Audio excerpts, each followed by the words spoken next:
Ya, halo Tribuners, Assalamualaikum warahmatullahi wabarakatuh dan selamat sore, salam sehat untuk kita semua, salam sejahtera. Kembali lagi berjumpa bersama saya Kinan Aulia akan menemani Tribuners dalam beberapa waktu ke depan.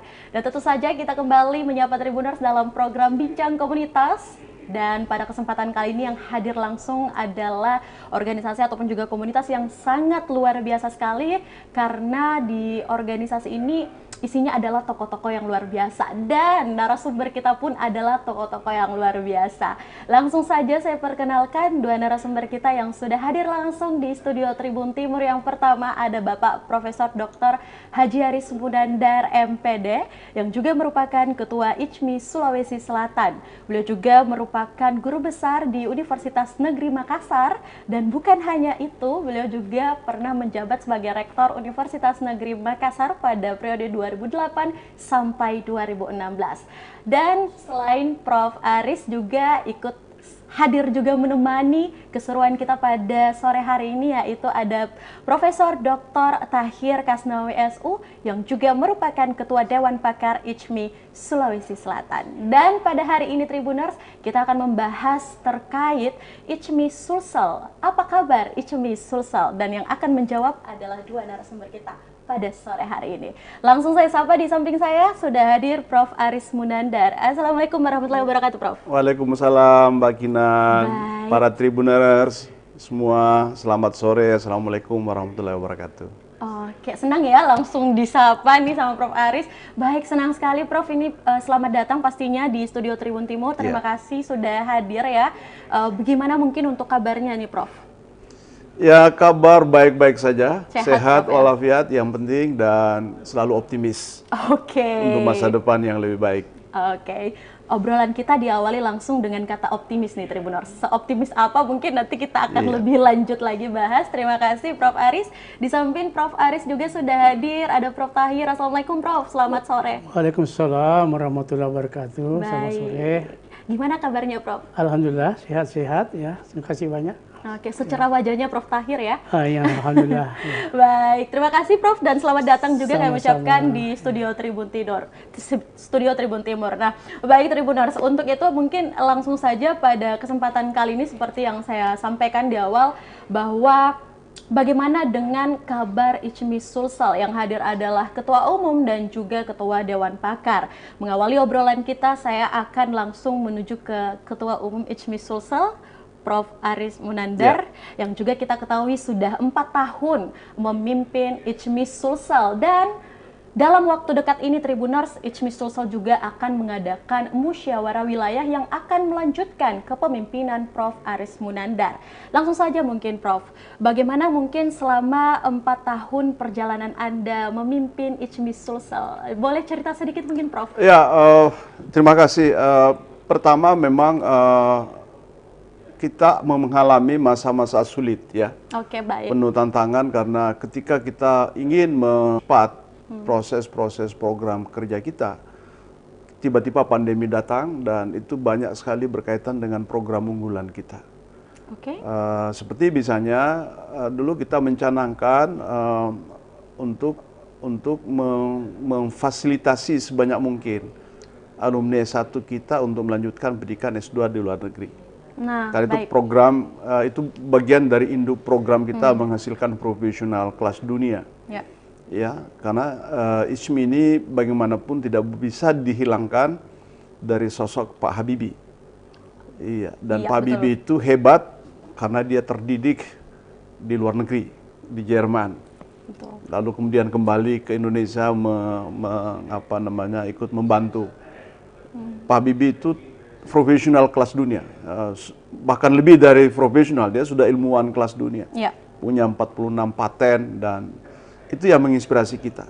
Apalagi Pak Habibie itu lahir dari Sulawesi Selatan. Betul. Nah, kita berharap kenapa kita tidak menciptakan generasi berikut yang tidak perlu persis mengikuti jejak Pak Habibie, tapi paling tidak ikut bisa memotivasi diri untuk bisa juga bersaing dan hanya melalui pendidikan yang berstandar internasional. Itulah salah satu jalan untuk bisa mengentaskan anak-anak kita ini untuk ke dunia internasional. Oke. Itu pikiran kita. Tetapi ketika kita memulai program itu dulu, kita sudah mulai tes, sudah mulai IELTS. Rata-rata anak-anak yang kita didik sudah mencapai skor IELTS 7 ya. Di atas dari passing grade itu 6,5 rata-rata. Itu sudah di atas. Sudah didampingi, dilatih, dicarikan LOE. Begitu pandemi datang, semua perguruan tinggi di luar itu menutup. Jadi tidak bisa masuk. Nah, yang tersisa ada beberapa dan itu bisa kita meloloskan kurang lebih 5 anak-anak kita yang lanjut kemudian di perguruan tinggi negeri. Tapi Australia, Amerika itu semua close, terutama Amerika ya dan Eropa, Inggris itu close dan kita tidak bisa. Tetapi seperti yang saya sebut, kita optimis. Anak-anak ini yang tadi ini yang kita pernah didik sampai 50 orang, itu masih ada harapan mereka untuk bisa masih terus untuk mendapat lagi beasiswa. Karena kita mendorong mereka ini menyiapkan anak itu pertama memiliki kualifikasi kompetensi bahasa Inggris. Oke. Ya, itu yang harus. Lalu kalau dia memiliki kompetensi bahasa Inggris, kita dampingi untuk mendapatkan LOE, Letter of Acceptance dari perguruan tinggi, untuk bisa diterima di beberapa perguruan tinggi luar itu. Nah, dengan jaminan beasiswa, ada bukti penerimaan, anak-anak itu bisa ikut lanjut ke perguruan tinggi. Itu skenario pertama yang kita lihat. Jadi anak-anak yang beruntung secara akademik, lulusan S1, apalagi fresh graduate, itu yang kita didik tadi itu, yang 50 orang itu. Nah, yang kedua, skenario kedua kita, ini kita masuk dulu, sebelum pandemi juga kita mulai, itu adalah program magang dan kerja. Bagi mereka yang belum lulus S1, bagi mereka yang hanya lulusan SMA, SMK, itu kita dorong. Mereka bekerja jangan lagi di Indonesia. Dia harus bekerja di luar. Karena kita punya pengalaman dulu waktu di UNM, kita mengirim lebih dari 100 mahasiswa UNM kita, ada yang sudah selesai, itu pergi ke Sydney, Australia. Mereka bekerja di perhotelan, di mana-mana. Dan mereka, nah ini kelas dunianya di mana? Pendapatan mereka setara dengan pendapatan kelas dunia yang lain, yang diterima oleh mahasiswa misalnya gagang dari berbagai negara lain. Dapat $20 ya per jam. Ya kurang lebih kalau misalnya di total 1 bulan, dia dapat 20-30 juta. Per bulan ya? Per bulan. Kalau Anda kerja di Indonesia, pakai standar UMR 3 juta kan? Seperti itu. Nah, itu yang saya sebut. Profesional kelas dunia itu harus dilihat pertama-tama juga dari gajinya. Kalau dia dapat gaji lebih besar di sana, dia bisa bawa ke Indonesia, dia bisa bantu adik-adiknya untuk sekolah, dia bantu keluarganya untuk sekolah, dia bantu bikin rumah, bikin sejahtera keluarganya, bikin naik haji keluarganya, umroh paling tidak. Dan itu yang terjadi dengan anak-anak yang kita kirim kemarin itu. Nah, kita mau seperti itu. Nah, sekarang mudah-mudahan pandemi segera berlalu dan banyak sekarang peluang-peluang lagi untuk anak-anak kita yang klaster 2 yang tadi kita pilih, tadi klaster yang hebat akademiknya, mau lanjut bahasa Inggrisnya bagus. Nah, ini yang kedua tidak selesai, kurang beruntung secara ekonomi mungkin, kurang beruntung karena tidak bisa melanjutkan, tapi dia bisa bekerja. Bekerja di luar negeri. Seperti misalnya Mbak Kinan. Boleh tuh daftar ke ICMI. Mau kerja di mana? Mau kerja di Timur Tengah, mau kerja di Australia, mau kerja di Jepang, itu gajinya minimum 20 juta rupiah per bulan.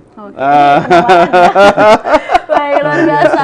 Thank you untuk Prof. Aris Munandar. Ini memang beberapa dinamika Tribuners yang juga dihadapi oleh Prof. Aris Munandar yang menghadapi masa kepemimpinan di masa pandemi. Tapi tetap ada aktualisasi yang dilakukan ya dalam bentuk support dalam bentuk bidang pendidikan. Nah, baik Prof, terima kasih. Selanjutnya mungkin untuk Prof. Tahir ini ada perbandingan nih Prof. Apalagi Anda sebagai Ketua Dewan Pakar otomatis bisa menilai mungkin dari masa ke masa. Boleh ceritakan sedikit Prof, bagaimana tanggapan Anda terkait ICMI dari masa ke masa yang Anda lihat? Silakan. Ya, terima kasih.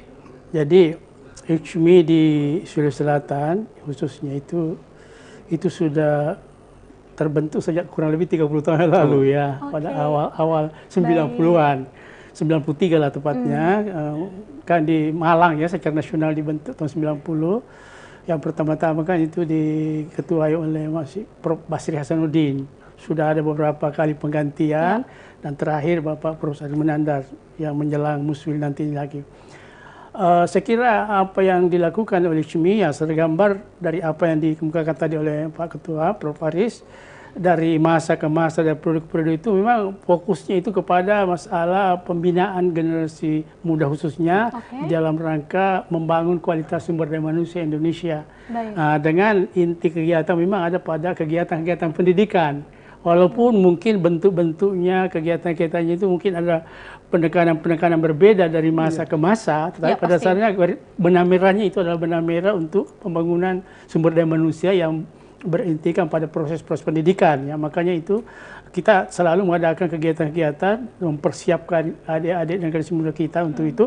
Di samping juga selalu ada kegiatan-kegiatan yang bermanfaat untuk masyarakat dalam bentuk diskusi-diskusi berbagai macam hal-hal yang relevan dengan kegiatan masyarakat kontemporer ya.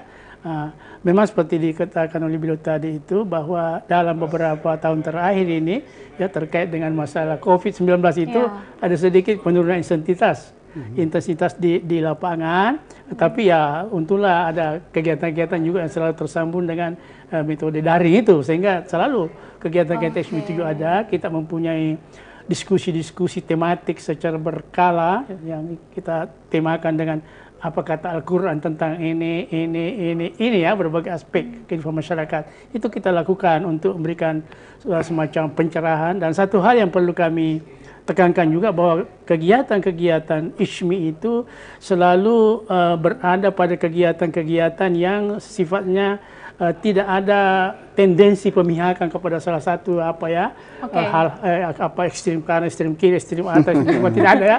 Garis lurusnya tetap yaitu kecendekiawanan, di mana kecendekiawanan ini adalah sesuatu bentuk yang diukur dengan kepedulian terhadap lingkungan, kepedulian terhadap masa depan masyarakat.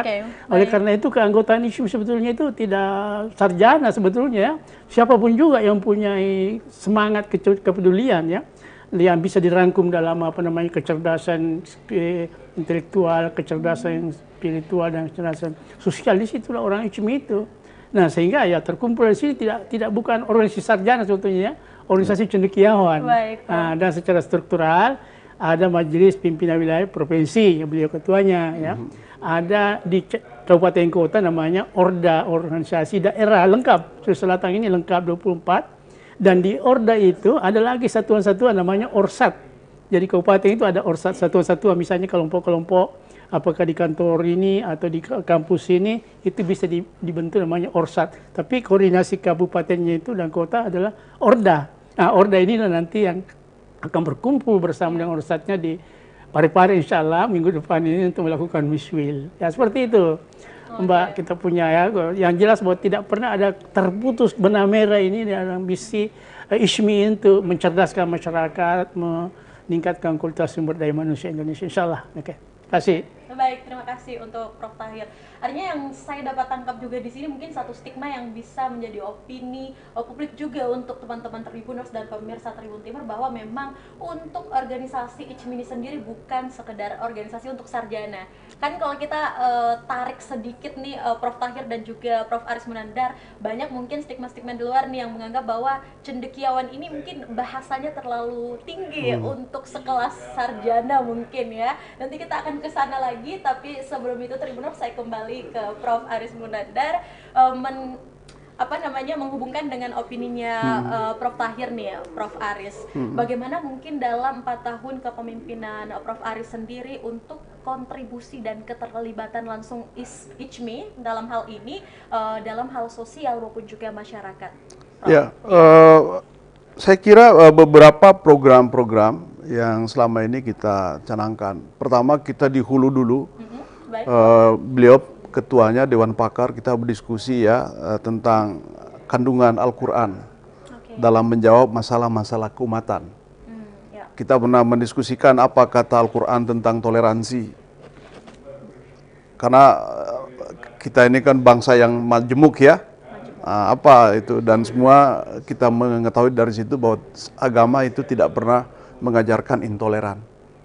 Itu kesimpulannya, faham apapun agama itu tidak pernah. Bahwa ada yang kemudian menjadi sangat keras itu karena pemahaman saja, tapi bukan pemahaman itu tafsiran ya. Itu satu. Kita pernah mendiskusikan bagaimana tadi masih dalam konteks menciptakan SDM unggul. Kita kerjasama dengan Universitas Islam Tadi itu toleransi kita kerjasama dengan Universitas Muhammadiyah. Kita bicara juga mendiskusikan tentang isu lingkungan. Apa kata Al-Quran tentang lingkungan hidup. Dan agama kita nyata itu mengajarkan bahwa perlu ada penyelamatan lingkungan. Karena itu ada di dalam Al-Quran. Ya. Kemudian kita pernah bicara tentang tentang isu HAM dengan Universitas Negeri Makassar. Kita diskusi bersama-sama untuk bicara soal-soal seperti itu. Itu dari situ. Yang kedua yang konkret, kita turun juga untuk menjawab problem-problem misalnya gempa bumi di Sulawesi Barat. Kita turunkan tim, kita berikan bantuan sekedarnya yang apa yang bisa diberikan oleh anggota, kita bantu. Waktu masa pandemi banyak pekerja-pekerja yang PHK dulu. Oh, imam masjid karena tidak ada orang ke masjid, tidak ada celengan, apalagi namanya, tidak berjalan ini sistem. Wah, kita turun ke sana, beri bantuan beras, bantuan makanan dan segala macam. Banyak tukang ojek nggak bisa lagi ngangkut. Nah, kita memberi sesuatu lah, bantuan-bantuan untuk melihat aspek-aspek itu. Dan juga ada satu lagi program pendidikan kita melakukan pendampingan kepada sekolah di masa pandemi. Sekolah-sekolah kesulitan. Gimana ini kita mendidik anak-anak karakter dengan cara online. Nah ini kan pembentukan karakter dengan pembelajaran daring. Dulu anak-anak ke sekolah itu dengan mandi rapi dan segala macam. Sekarang mereka belajar mandi tidak, pakaian mungkin seadanya. Dan itu sedikit menurunkan ya kadar-kadar stimulasi penguatan karakter kita. Nah karena itu kita mendampingi sekolah, kita piloting, kita workshop. Ternyata itu bisa dilakukan melalui pendampingan orang tua.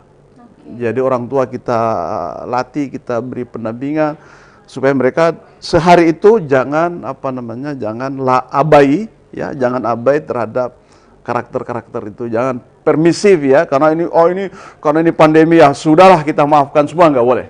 Nah kita tegakkan proses itu. Yang kedua kita dampingi guru-guru, karena pembelajaran ini harus berbasis online. Ya banyak guru-guru kita kan belum melek IT, belum mampu mengembangkan bagaimana sih yang namanya video pembelajaran. Gimana? Kita latih guru-guru itu bisa produksi sendiri. Bahkan kita latih siswa-siswa sendiri untuk bisa memproduksi videonya sendiri. Supaya kalau ada tugas dia berikan kepada guru, mereka bisa merekam sendiri dengan alat yang seadanya. Tapi bisa diedit dengan baik, diberi tulisan dengan baik. Dan itu bisa menjadi karya yang lumayan lah. Bisa mengatasi kelemahan-kelemahan pembelajaran selama masa daring. Dan itu kita lakukan untuk memberi jawaban-jawaban terhadap situasi-situasi yang juga terjadi tiba-tiba ya. Bagi kita sendiri itu resource kita memang sudah ada, tetapi ketika kita ditagih dengan cara begitu, terpaksalah ini dengan sangat terpaksa keluar semua ilmu itu, keluar semua kemampuan itu. Dan alhamdulillah beberapa karya-karya yang bisa kita hasilkan dari pandemi itu, dan itu kita mulai uji cobakan di beberapa sekolah di Sulawesi Selatan itu.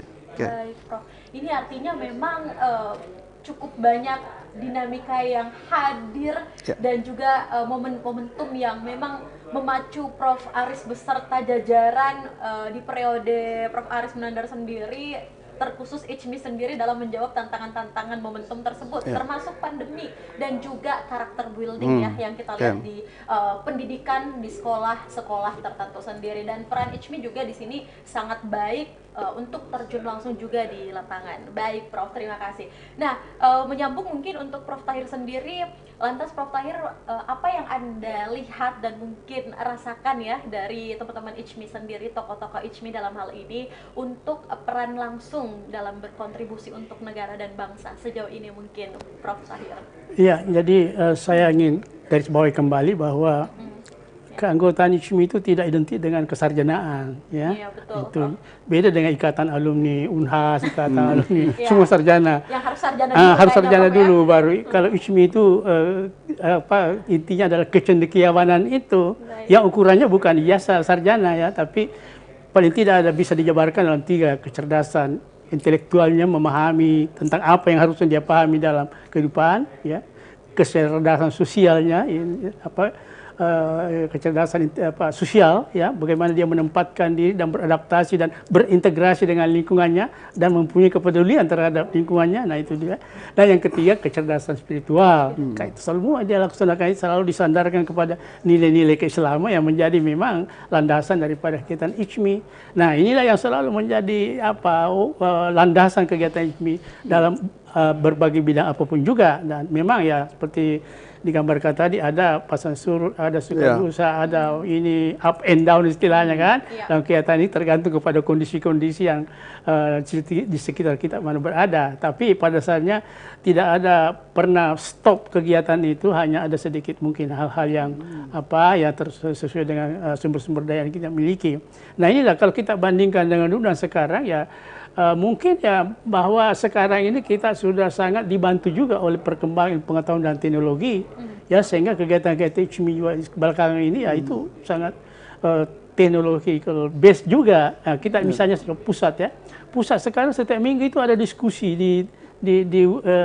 online discussion, ya, dalam berbagai aspek. Setiap minggu itu ada, ya, oleh berbagai macam narasumber. Nah, ini sebetulnya kekayaan luar biasa daripada ICMI ini, karena terhimpunlah di sini berbagai macam kepakaran, berbagai macam keahlian, berbagai macam kecerdasan yang semuanya secara ikhlas memberikan kontribusi terhadap misi apa yang akan dilakukan oleh ICMI. Nah, sehingga ya jalan, walaupun kita mungkin ICMI ini sesuatu organisasi yang tidak kaya, ya, dari segi materi, tapi sumber dayanya luar biasa, ingin memberikan kontribusi sesuai dengan apa yang mereka bisa lakukan dengan basis yang saya katakan tadi itu, keikhlasan, ya, untuk berkontribusi kepada bangsa dan negara, ya. Oke.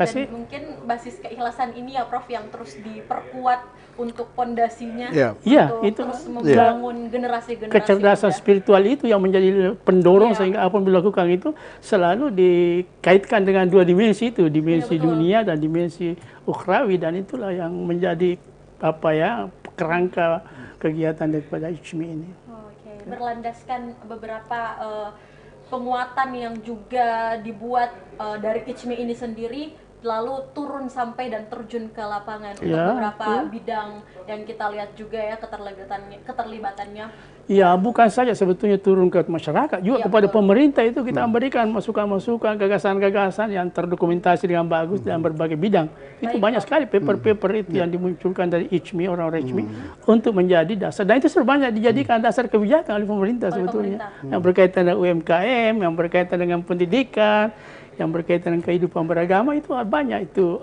pikiran-pikiran ICMI yang didokumentasi dan dikontribusikan kepada bagaimana kebijakan-kebijakan kehidupan berbangsa dan negara ini diterapkannya. Baik, luar biasa. Terima kasih untuk Prof Tahir. Nah, selanjutnya pasti saya kembali lagi ke Prof Aris. Ini saya sangat takjub juga mendengarkan beberapa opini. Ternyata kehadiran ICMI ini bukan hanya kepada masyarakat, pendidikan, dan sektor-sektor atau bidang yang lainnya, tapi juga keterlibatan dalam kebijakan pemerintahan. Ikut terjun juga membagikan gagasan di sana, ya, untuk sektor pemerintahan. Prof Aris mungkin melihat keterlibatan dari ICMI sendiri ini, kalau kita lihat kan sudah mensuksesi juga mungkin beberapa problematika yang hadir di tengah masyarakat. Nah, tapi untuk Prof Aris, kita belum mendengarkan nih. Menurut Anda memang bagaimana sih Anda melihat kaum cendekiawan sekarang yang terkhusus yang ada di Sulsel? Ya, pertama begini, ukuran kita seperti yang disebut Prof Tahir tadi itu, kecendekiawan itu kan lebih melekat pada aspek kepedulian. Itu definisinya Prof Habibie. Jadi siapapun sebenarnya dia nggak mesti ukurannya pada tingkat gelar kesarjanaan. Dia peduli, dia care terhadap sesuatu. Dan saya merasa bahwa sejauh kita menyiapkan koridor-koridor yang ada, partisipasi cendekiawan itu luar biasa. Dukungannya luar biasa. Apalagi kalau hanya cuma pemikiran, gagasan itu tidak terlalu sulit. Bahkan untuk ikut berhimpun dengan kita di ICMI itu ada 249 cendekiawan saat ini, mulai dari level S1, S2, bahkan ada yang tidak S1 juga ada, S2, S3 profesor, dan mereka dengan lapang dada bersedia untuk memberi dukungan apapun untuk bisa memberi sumbangan-sumbangan pemikiran. Kita beberapa tulisan-tulisan mereka himpun di kita dan kita publikasi melalui media online yang kita punya juga ada berita-berita seperti itu. Belum lagi kalau dukungan-dukungan misalnya sumbangan-sumbangan apa ya. Karena seperti misalnya ICMI itu tidak punya sumber keuangan. Kita ini bukan organisasi khusus nih Prof. ya, nggak ada dari mana. Nah itu semua di apa namanya urunan ya. ICMI Jadi itu kalau melakukan kegiatan gimana tuh? urunan saja. Jadi kita misalnya diskusi tadi apa kata Al-Quran. Kita kerjasama Universitas Muhammadiyah. Nah, Universitas Muhammadiyah yang biayai. Narasumbernya dari kita berbagi, dia satu, kita satu. UNM, UIM, ya begitulah model-model kita. Mau bikin gerakan peduli sosial ya kita minta ini. Ada gerakan pendampingan sekolah, kita carikan sumber pembiayaan dari mana. Nah itu model-model kolaborasi itu. Kita beasiswa tadi itu kita dibantu sama PT Semen Tonasa misalnya. Ya, kayak gitu. Jadi CSR itu kita kejar kita ini dan itu memberi seni tersendiri dalam mengelola organisasi karena memang begitu sifatnya organisasi sosial. Ya jadi tumbuh berkembang dengan kemandirian dan itu juga yang membuat kita barangkali tidak terlalu terikat pada kebijakan atau apa ya kecenderungan untuk tunduk pada satu kekuasaan karena kita karena kita bisa mengelola sendiri dana kita, membiayai diri sendiri kita sehingga kita pun bebas menyuarakan apa yang menjadi kehendak. Tidak ada kehendak. Oke, baik. Luar biasa untuk ICMI juga ya, dari beberapa program kerja, bahkan mungkin keterlibatan di masyarakat maupun juga sektor pemerintahan. Dan yang paling menariknya juga dalam segi pengelolaan dana. Yang kapanpun mungkin kalau ada kegiatan ya langsung saja siapapun yang mengajak kerjasama, Prof ya. Selagi itu memang kegiatannya berbentuk untuk kemasyarakatan maupun juga kecendekiawanan untuk mendukung lebih baik lagi ke depan. Nah baik, sekarang kita mungkin akan berlanjut ke masalah kepemimpinan nih Prof Tahir dan juga Prof Aris Munandar sebelum kita ke segmen berikutnya. Selama 4 tahun masa perjalanan Prof Aris Munandar ya juga memimpin ICMI Sulsel. Kalau sejauh ini mungkin Prof, saya mungkin ke Prof Tahir dulu deh sebelum ke Prof Aris. Boleh. Prof Tahir, apakah mungkin ada sosok figur cendekiawan nih yang karakteristik harus dimiliki dalam melanjutkan estafet kepemimpinan sebagai pemimpin di ICMI Sulsel khususnya? Iya, ini satu pertanyaan yang agak filosofis. Bagus. Iya, oke. Memang karena begitu banyaknya cendekiawan sampai kita memang kadang-kadang memang bingung juga siapa yang terbaik. Tapi insya Allah bahwa ada kriteria-kriteria, ada dasar-dasar pemikiran, penilaian untuk bahwa mungkin beliau ini yang kita nanti harapkan akan menjadi imam kita dalam organisasi ini. Ya karena ini sebagai jamaat tentu ada imam ya dan ada makmumnya. Nah, hal yang paling prinsipil barangkali dalam masalah kepemimpinan ini bahwa siapa yang paling menghayati sebetulnya misi dan visi daripada ICMI ini dan juga dia mempunyai suatu keyakinan untuk menjalankan misi itu ya dan dengan berbagai macam kondisi kemandirian, berbagai macam tantangan dan sebagainya. Nah, menurut saya itulah yang yang layak kita anukan dan itu saya kira para pihak yang berwenang untuk melakukan pemilihan itu memiliki ukuran-ukuran seperti itu dan insya Allah akan menjatuhkan pilihannya terhadap pimpinan seperti itu. Jadi kita tidak ada pemilihan sistemnya transaksional ya. Sistem jadi bahwa nanti kalau pilih ini saya dapat apa, tidak ada seperti itu ya. Betul-betul bukan dari sekedar portofolio Prof ya? Iya, bukan sekedar portofolio, tapi ada sesuatu proses yang mengalir daripada nilai-nilai yang kita, dasarnya nilai-nilai yang kita kembangkan ini dan itu diindikatorkan kepada orang yang akan kita dicocokkan indikator itu dengan kualitas yang atribut yang dimiliki oleh yang bersangkutan, maka jadilah dia pemimpin. Dan selama ini tidak ada persoalan dengan apa yang telah kita lakukan dengan masa kepemimpinan itu ya. Tidak ada seperti lempar-lempar berkelahi di Prof, jangan sampai. Iya, jangan sampai. Oke, terima kasih. Terima kasih untuk Ketua Dewan Pakar ICMI Sulsel yang luar biasa sekali. Nah, lanjut langsung mungkin kepada Prof Aris. Kayaknya pertanyaan ini wajib saya pertanyakan juga Prof. Prof Aris, ini kan waktu yang cukup panjang juga ya, 4 tahun. Apakah mungkin kalau Prof Aris sendiri ada melihat atau mungkin boleh disebutkan juga jika berkenan Prof karakteristik tersendiri atau seperti apa yang Anda ingin deskripsikan? Ya, saya kira tadi Prof Tahir sudah menyampaikan. Pertama, penghayatan. Penghayatan. Itu artinya tidak bisa ada di HIPMI itu kader, ketua terus tiba-tiba apa ya, bajing loncat. Ya, artinya teruji ya, dia punya loyalitas, teruji dia punya pemahaman terhadap apa namanya visi ya. Misalnya contoh, paham mengenai tujuan HIPMI. Tujuan itu apa? Mewujudkan masyarakat madani. Nah, konsepnya masyarakat madani seperti apa? Faham tentang definisi kecendekawanan. Itu penting sekali. Apa itu? Peduli. Dan artinya kalau ada masuk di HIPMI siapapun, itu berarti kan kita harus mendahulukan itu. Ya. Nah, itu sebabnya tadi seperti Prof. Tahir mengatakan, tidak ada sesuatu apa namanya pertarungan kepentingan di situ. karena kita diikat oleh apa namanya roh kecendekawanan, roh keindonesiaan dan roh keislaman. Dan itulah yang membuat kita lebih, bahkan kalau boleh disebut di HIPMI itu saling menyorong ya. Apa itu namanya itu?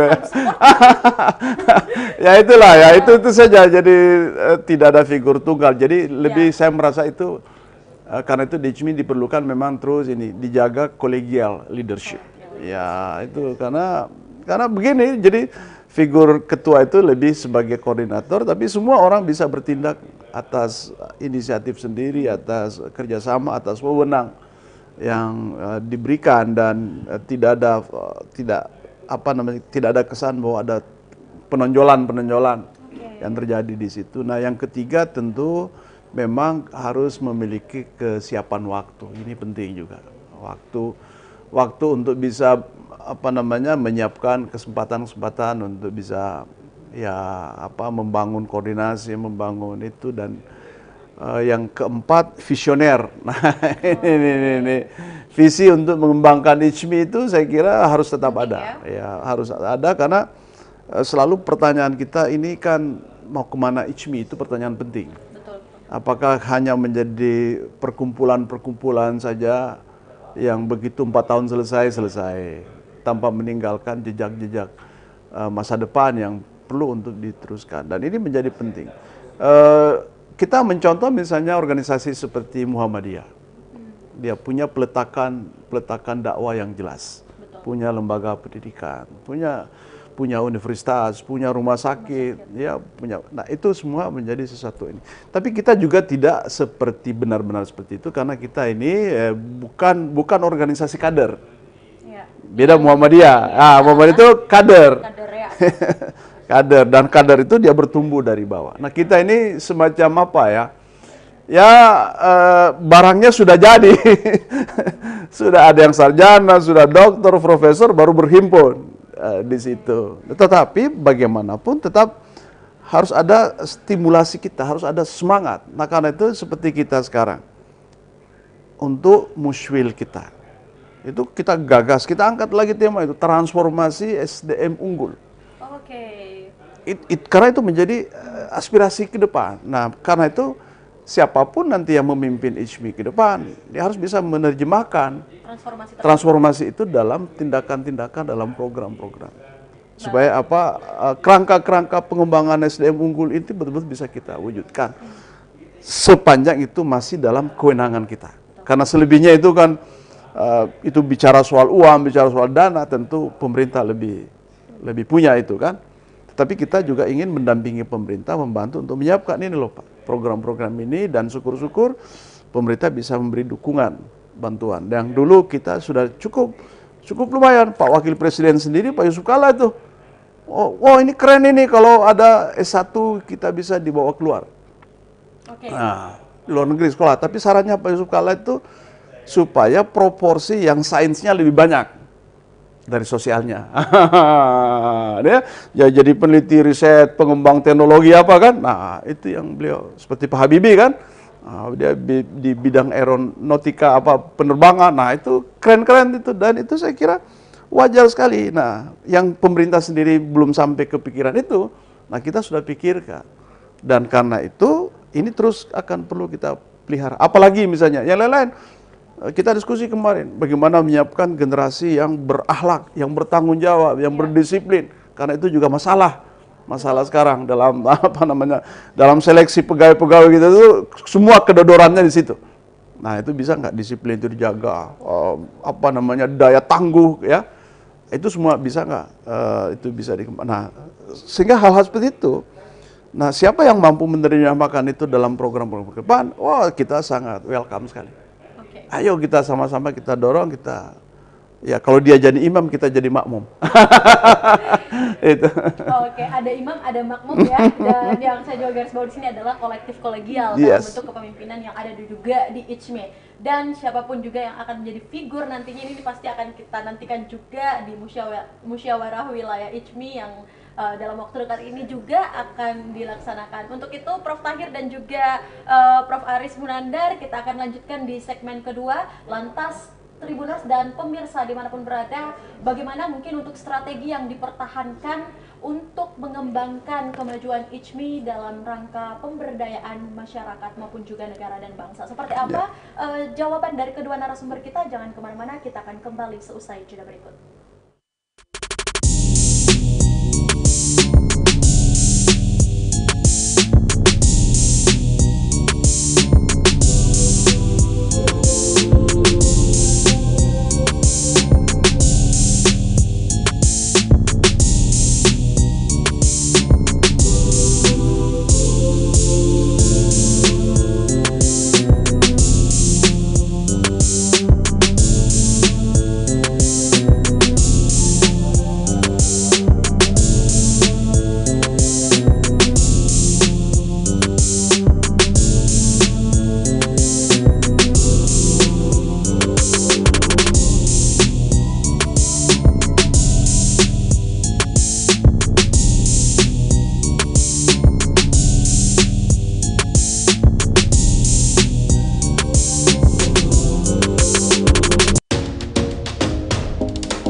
Ya, baik Tribuners, terima kasih Anda masih setia menyaksikan program Bincang Komunitas dan kembali lagi bersama saya Kinan Aulia dan bersama narasumber kita dari ICMI Sulsel dan juga Ketua Dewan Pakar ICMI Sulsel. Kita akan melanjutkan obrolan kita masih seputar bagaimana kabar dengan ICMI Sulsel yang dari segmen pertama memasuki segmen kedua sudah kita bahas juga beberapa program-program kerja dan pengembangan serta program-program yang sudah dilaksanakan di ICMI Sulsel dalam hal ini. Lanjut saya akan kembali menyapa dua narasumber saya, Prof. Tahir dan Prof. Aris. Masih bersemangat? Alhamdulillah masih. Biasanya kalau jiwa-jiwa cendekiawan harus selalu semangat ya. Betul. Thank you Prof. Baik. Nah di segmen kedua Prof, seperti pernyataan dan pertanyaan saya sebelum kita jeda, saya mungkin ke Prof. Aris terlebih dahulu. Prof. Aris, bagaimana bentuk pengembangan yang akan Anda lakukan terkait ICMI Sulsel ke depan ya dalam menjawab tantangan global dalam hal ini pastinya pengembangan sosial masyarakat dan juga bangsa, Prof? Ya, yang pertama tentu pilihan kita tetap prioritas itu pendidikan. Oke, baik. Ya, karena dimanapun itu sudah terbukti bahwa alat transformasi yang paling hebat itu pendidikan. Baik, belajar dengan Korea dengan kita itu merdeka tahun yang sama, tahun 45. Tapi dia sekarang itu pendapatan per kapitanya sudah hampir 10 kali lipat dibanding Indonesia. Itu karena apa? Karena SDM yang kuat. Cina juga begitu. Cina menyekolahkan banyak sekali anak-anak mudanya itu ke luar negeri, ke Amerika terutama, dan kembali justru menyusun strategi menyaingi menyaingi Amerika, dan itu sekarang yang terbukti sekarang. Nah, itu alat transformasi pertama. Yang kedua adalah makanya program-program yang bagus tadi itu masih harus kita lanjutkan. Penyiapan anak-anak kita untuk S2, S3 ke luar negeri itu penting. Magang-magang ke luar negeri atau kerja di luar negeri itu perlu, karena itu dolar. Ya, saya bilang kalau Anda dibayar dolar, Anda pasti lebih kaya dibanding dengan dibayar rupiah. Oke. Nilai mata uangnya Ya, beda, Prof. ya kita harus menciptakan the rich man ya, the rich woman lebih banyak lagi supaya mereka kan agama mengatakan tangan di atas lebih mulia dari tangan yang di bawah. Jadi jangan menciptakan, kita nggak mau menciptakan kelas pekerja yang ya begitu-begitu saja. Dia harus bisa umrah, dia harus naik haji, dia harus memberi sedekah, dia harus bisa bangun masjid. Nah, itu yang kita mau. Tapi dengan transformasi pendidikan itulah salah satunya ya bisa menjadi. Nah, yang kedua, kekuatan ekonomi kita. Ekonomi syariah terutama ya. Nah, kita melihat sekarang ekonomi syariah sudah tumbuh dengan baik, tapi belum ditopang oleh struktur sistem ekonomi yang bawah begitu. Kalau ekonomi syariah berkembang itu bank-bank. Ya, bank-bank, tapi masih kesannya itu prakteknya masih praktek konvensional. Nah, ya namanya bagi hasil, tapi sebenarnya prakteknya suku bunga. Dan kadang-kadang bank syariah itu lebih pelit berbagi hasil dibanding dengan bank konvensional. Ya, menurut saya perlu ada evaluasi. Nah, saya melihat dan ini yang pernah kita praktikkan bahwa ada satu peluang kita menggagas gerakan ekonomi syariah yang masyarakat itu melalui koperasi. Nah, kita kan di ICMI itu punya Pinbook namanya, Pusat Inkubasi Bisnis. Kerjasamalah kami 4 tahun yang lalu kalau nggak salah, kerjasama dengan Pinbook, koordinasi bagian ekonomi di ICMI, kita bikin piloting koperasi syariah, tempatnya itu di UNM, Makassar. Kita kumpul modal dasar 1,4 miliar. Waktu itu sebenarnya kita mau bikin bank syariah. Tapi syaratnya tidak mudah membuat bank. Harus ada pengawas yang bersertifikat syariah, harus direksinya. Wah, ini kalau begini ini susah. Jadi bikin turun level, koperasi syariah. Modalnya 1,4 miliar. Kita minta pendampingan dari pengawas syariahnya, dari teman-teman dari ICMI yang paham soal itu. Dalam 5 tahun kita sudah berkembang, omsetnya sudah mencapai 8 miliar sekarang. Dan apa yang paling penting di sini, prakteknya adalah praktek syariah yang kita lakukan begini, bahwa siapa yang meminjam dikasih bagi hasil 0,8%, 0,6%. Bagi yang meminjam hanya dipungut saja kewajiban 0,8%. Jadi koperasi hanya mendapat 0,2%. Dan itu amat sangat murah. Koperasi konvensional bisa sampai 1% itu per bulan suku bunganya. Kita hanya memberikan 0,8% kewajiban. Dan ini pertumbuhan peminatnya itu luar biasa. Kami kesulitan karena nggak ada modal sekarang. Tapi menurut saya inilah praktek ekonomi syariah yang real ini melalui koperasi dan piloting ini. Kami berharap kalau kita selesai dengan sistemnya, kita bangun sistemnya tahun ini selesai, ini bisa kita sebarkan jadi model di kabupaten-kabupaten karena kita memiliki ICMI Orda di tingkat kabupaten. Nah, kita berharap satu kabupaten punya satu koperasi syariah dan itu akan bergerak menjadi satu kekuatan besar nanti ke depan. Karena kalau misalnya kita bisa menghasilkan omset 8 miliar satu koperasi, kita punya 24 kabupaten menjadi 25, itu akan menjadi suatu kekuatan yang sangat besar untuk mendrive ekonomi dan tidak kalah pentingnya bahwa di dalam koperasi itu kita ada misi untuk CSR-nya, memberi zakat, memberikan gerakan kemudian untuk pengusaha-pengusaha kecil yang butuh modal 1 juta, 2 juta, dan itu kita bantu. Nah itu mereka berkembang, mereka terus, dan itulah bagian-bagian dari hal-hal yang saya kira menurut kita itu perlu digali karena potensi ekonomi kita besar sekali. Nah, cuma itu tadi, kalau tidak dikelola ini dengan baik, tidak dibangun sistemnya dengan baik, nah kita akan kehilangan momentum untuk melakukan itu dan semua akan bergerak kepada sektor-sektor formal. Yang padahal peminat yang paling bagus itu informal. Kenapa koperasi? Nggak ada syarat.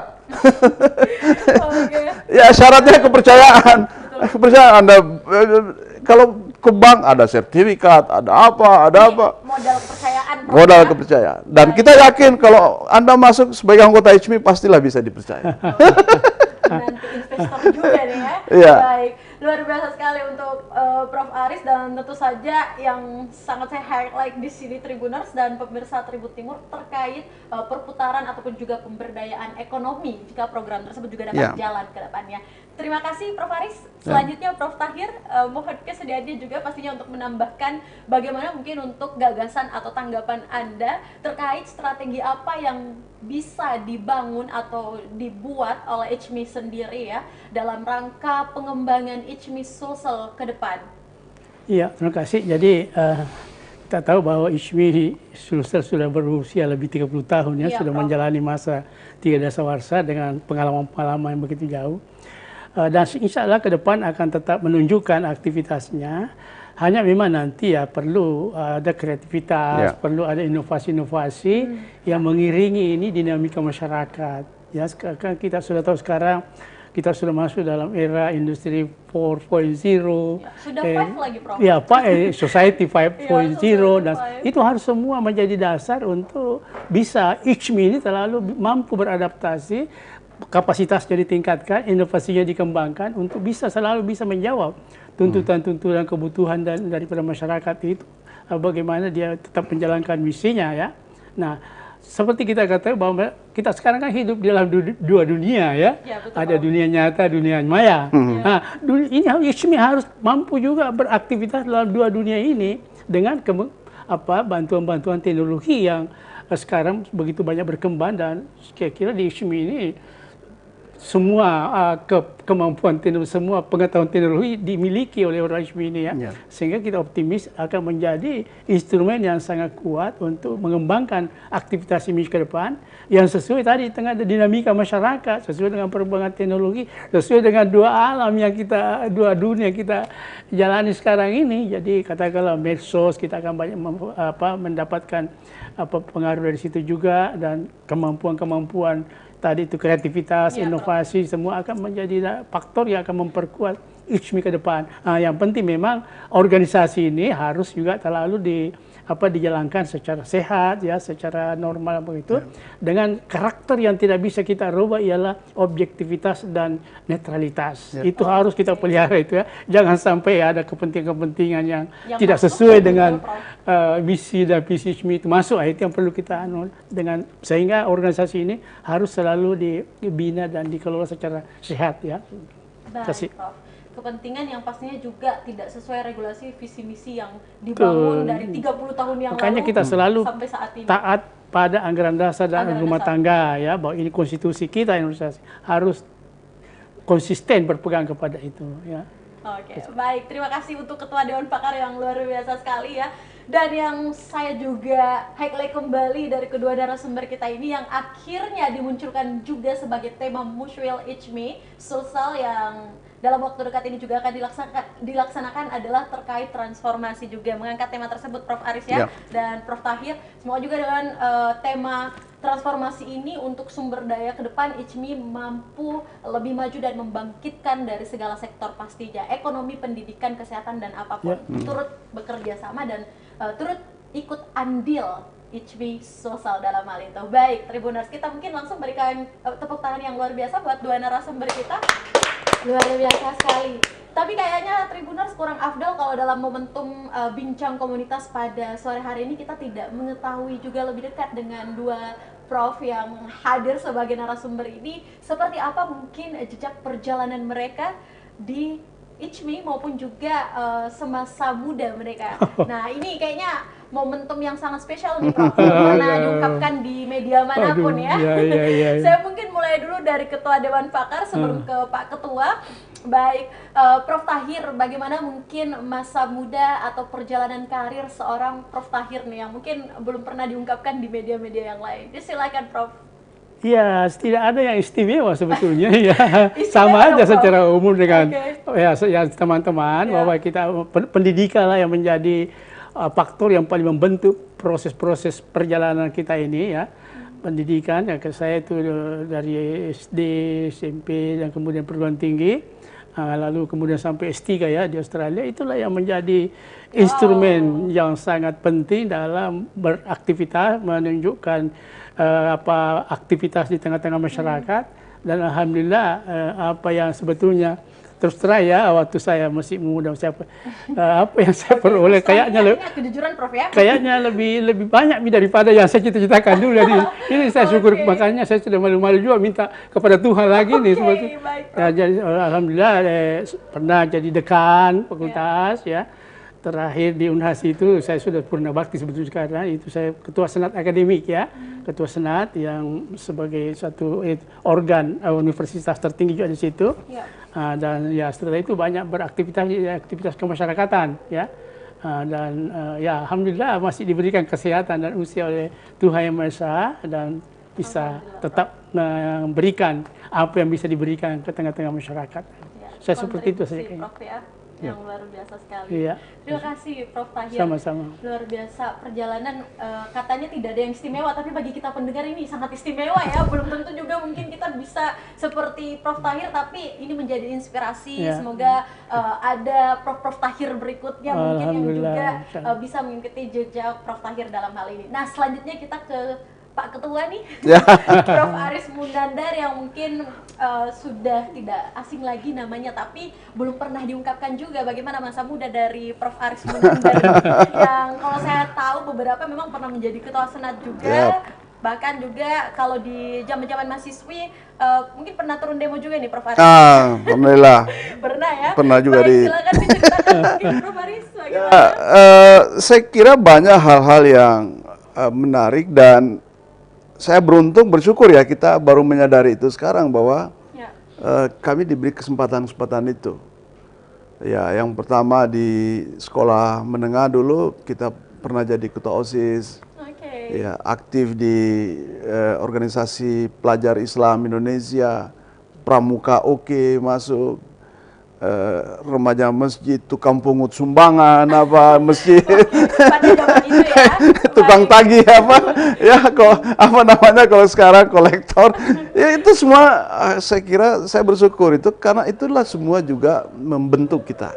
Nah, menjadi mahasiswa juga begitu, jadi aktivis, dan saya kira yang paling penting adalah menggunakan kesempatan semasa-masa itu untuk menulis.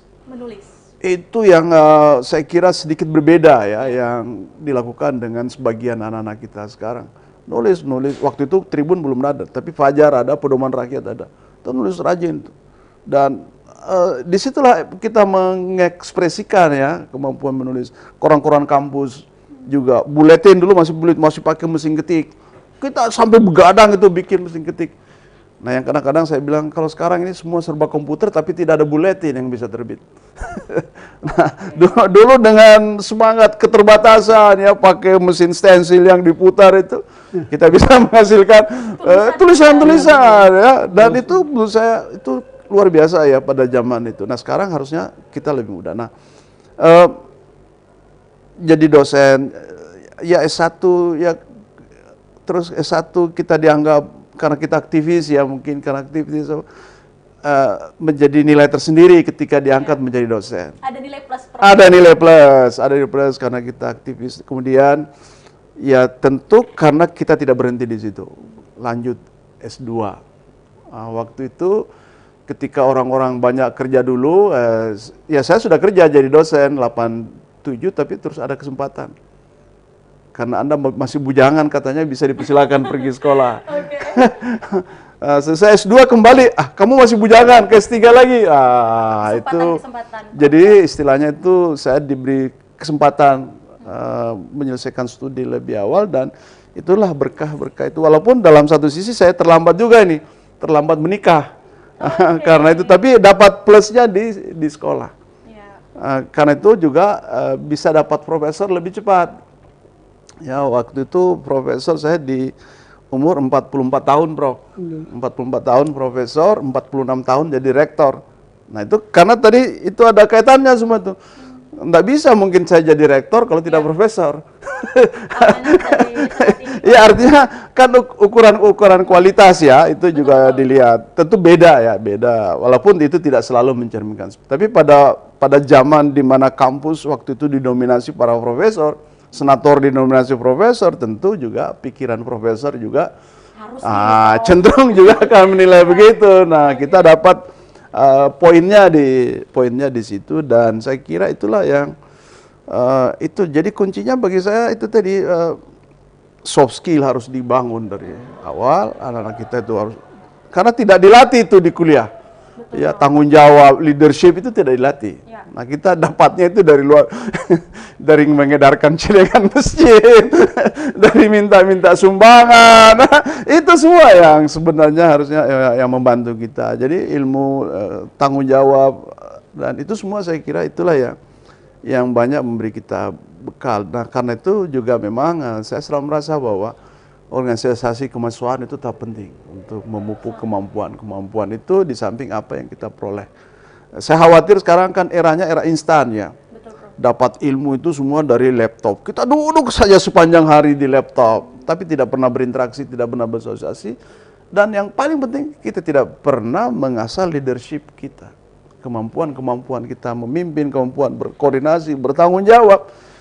Itu berbahayanya sekarang. Nah, itu sebabnya.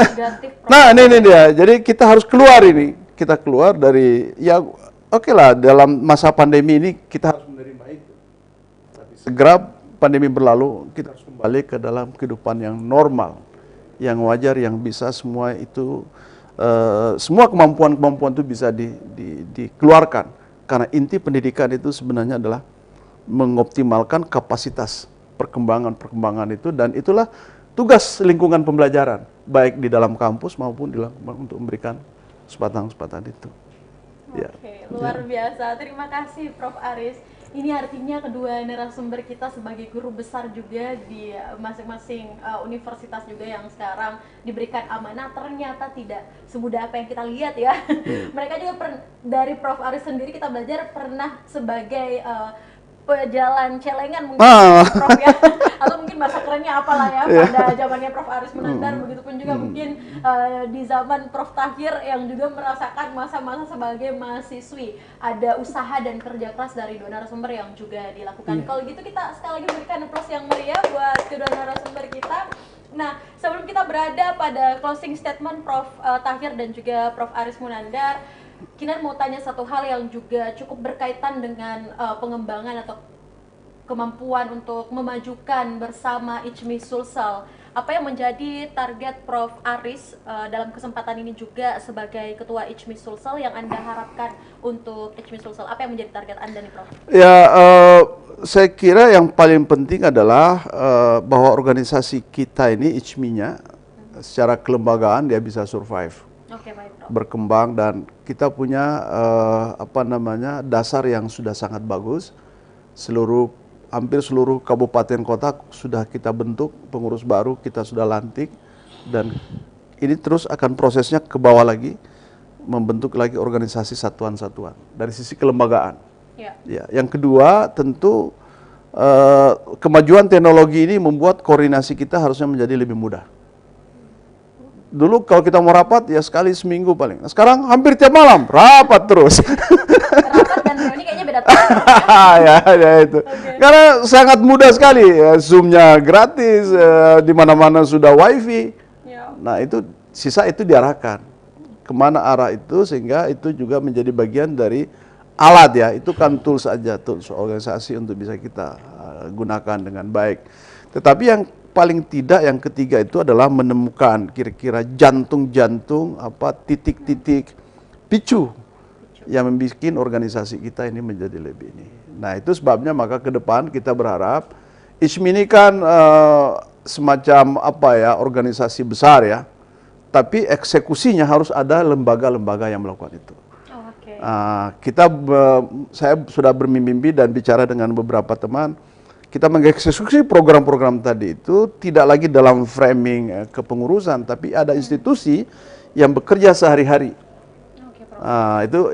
Itulah sebabnya kita mau membentuk nanti ICMI Institute.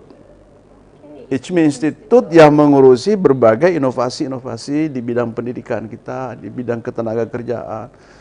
Kita bikin lembaga pelatihan jangka pendek yang ICMI Institute itu bekerja sehari-hari. Karena nggak mungkin pengurus dengan berbagai kesibukan ini itu ikut mengurusi keseharian ini kan. Nah, melalui wadah ICMI Institute ini akan menjadi perpanjangan tangan bagi pengurus untuk melakukan ikhtiar-ikhtiar yang seperti tadi. Kalau mereka mau dapat untung dari itu menjual jasa, ya silakan aja. Misalnya bikin kursus harus bayar, ya silakan. Tapi uangnya itu nanti kita pakai bersama-sama untuk kepentingan membiayai program-program keumatan yang lain yang bisa kita lakukan. Dan saya kira, saya optimis kalau itu kita lakukan, akan banyak orang-orang akan makin tertarik. Jadi kita akan menciptakan gula-gulanya, tetapi harus ada yang mengurus ini. Nggak bisa lagi. Ya itu tadi salah satu bentuknya itu, ya kita sudah merapatkan juga meminta izin. Tapi kalau tidak bisa kita bikin sekarang, karena ini memang waktunya sudah mepet sekali. Nah, kita minta di periode berikut siapapun ketuanya itu akan kita kawal bersama-sama, karena ICMI ini adalah milik bersama. Ya kita lihat, kita bentuk. Nanti inilah yang akan menjadi mata-mata panahnya ICMI itu untuk bisa melakukan. Begitu juga mungkin nanti di ekonomi, di pengembangan ekonomi umat, kita bikin task force juga untuk bisa melakukan itu, pendampingan.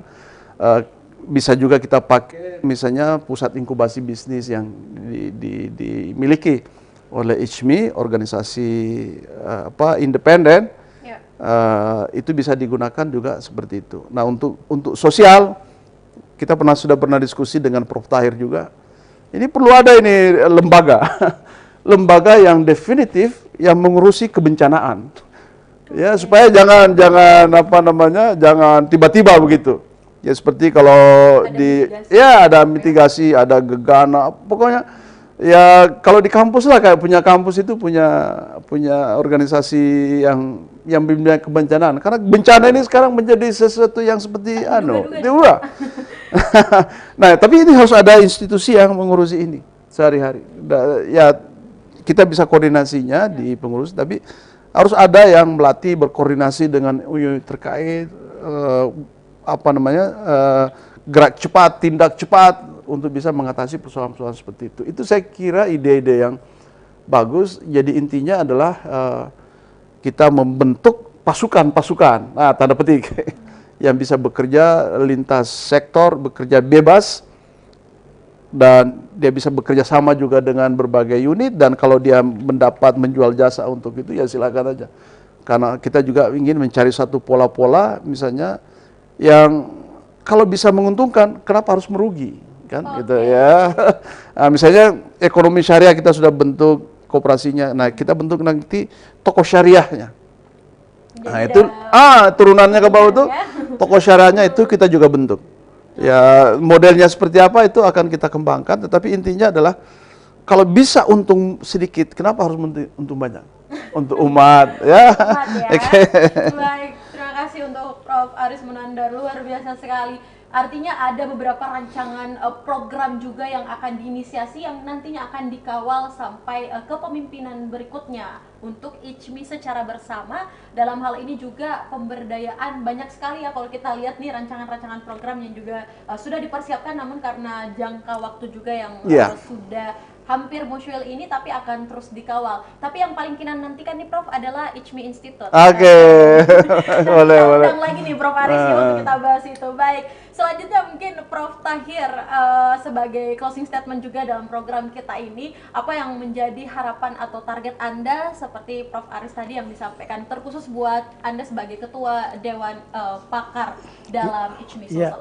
Terima kasih. Yang pertama-tama bahwa dengan kekuatan pengalaman yang begitu panjang, ya kita sudah mempunyai banyak sekali hal-hal yang bisa dijadikan plus minus pengalaman untuk dasar untuk ke depan, dan juga kekuatan dari sumber daya yang begitu banyak ya, para cendekiawan-cendekiawan yang secara ikhlas berkumpul di sini. Nah, dan secara spesifik apa yang telah dikemukakan oleh Prof Aris itu kita sudah sebagiannya sebetulnya sudah wujudkan ya dalam periode kepemimpinan beliau, walaupun belum sempurna tentu. Nah, inilah nanti yang akan dipertanggungjawabkan pada muswil ya, untuk dievaluasi di apa hal-hal lagi yang perlu dikembangkan ke depan ya, terutama saya katakan tadi dalam kaitan dengan tuntutan dinamika masyarakat yang baik masalah yang timbul akan banyak maupun kebutuhan-kebutuhan akan dipenuhi banyak dan sebagainya. Nah, semua itu harus nanti menjadi pemikiran pada musul yang akan datang untuk merancang kegiatan-kegiatan yang lebih relevan ke depan, yang tetap berada pada garis merah perjuangan ICMI ini untuk mencapai cita-citanya. Nah tentu memang ya ada dua hal yang paling prinsip. Yang pertama, kegiatan-kegiatan itu sendiri harus jelas, harus apa namanya ya istilahnya dapat terukur, dapat dilaksanakan ya, dan seterusnya. Ada yang kedua memang kelembagaan-kelembagaan yang akan mengeksekusi program-program itu harus juga sesuai dengan apa yang memang kita harapkan akan muncul nanti lembaga-lembaga baru yang akan mewadahi program-program yang sifatnya inovatif, kreativitas tadi ke depan, sehingga kita harapkan ya ICMI ke depan akan tetap menjadi organisasi yang semakin mengembangkan aktivitasnya dan semakin memberikan manfaat yang sebesar-besarnya bagi masyarakat. Luar biasa. Langsung mau jadi rekrutmen ICMI nih.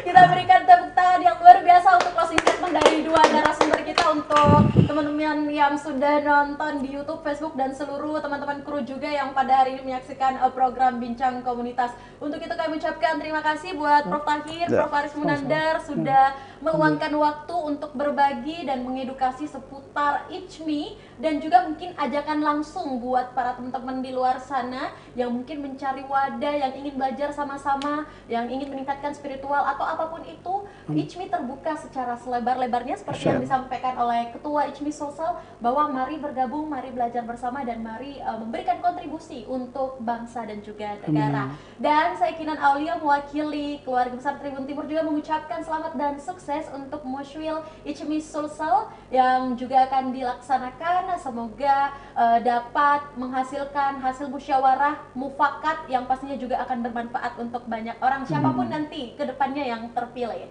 Untuk itu Tribuners, sampai bertemu lagi di program Tribun Timur berikutnya. Kami ucapkan terima kasih banyak untuk kedua narasumber kita, untuk Prof. Aris Munandar dan juga Profesor Tahir yang sudah meluangkan waktu untuk main dan juga berdiskusi di studio Tribun Timur. Nanti kita akan lanjutkan mungkin berikutnya di ruang diskusi selanjutnya, Prof. Siap. Kita akan tunggu. Baik. Untuk itu Tribuner, saya Kinan Aulia mewakili narasumber dan kru yang bekerja pamit. Terima kasih dan sampai bertemu lagi di program Tribun Timur berikutnya, Mata Lokal Menjangkau Indonesia. Selamat sore. Wassalamualaikum warahmatullahi wabarakatuh. Waalaikumsalam. Warahmatullahi wabarakatuh.